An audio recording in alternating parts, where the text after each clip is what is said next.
He's been compared to Picasso and named to the Order of Canada. Norval Morrisseau is an Ojibwe painter whose life has at times been as colorful as his art. But with fame has come forgery. Now Morrisseau's lawyer is planning to weed out the fakes, and that's causing outrage. Melissa Fung explains why. At this recent auction of Canadian art, Norval Morrisseau's work is a big seller. Sandra Heyman bought this piece for $5,000. We've been buying Morrisseaus for about 2 years. But for the last few years, an ugly controversy has threatened to mar the legacy of one of the most prolific Canadian artists of the 20th century. It's a fraud. And Morrisseau himself has been affected.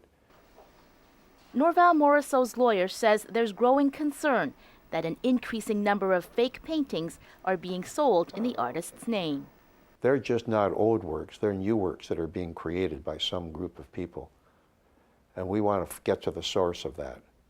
And it's really important that this matter be dealt with intelligently and it be dealt with quickly. Morrisseau is now 73, ailing with Parkinson's disease. He never kept a record of his paintings or his sales. That's why his lawyer and guardians are setting up an authentication board. You know, the committee that's being put together will look at the paintings and determine which are by his hand and which are not.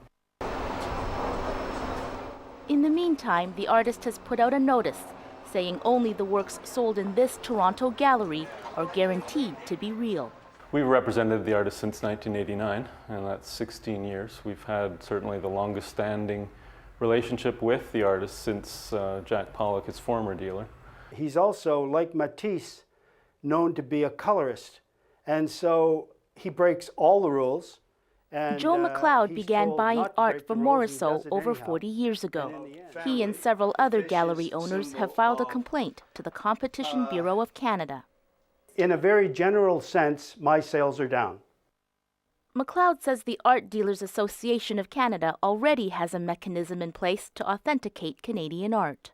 I can only believe that there's another purpose in setting up the board, and I think it has to do with controlling the market. 4,000 now. The controversy surrounding Morrisseau's work didn't stop Sandra Heyman from buying this painting. To me, this is a Morrisseau. I am a true collector of Morrisseaus, and we know what we're looking for. And I don't believe one gallery can just be the authentic gallery. Authenticity, in this case, is in the eye of the collector. Melissa Fung, CBC News, Toronto.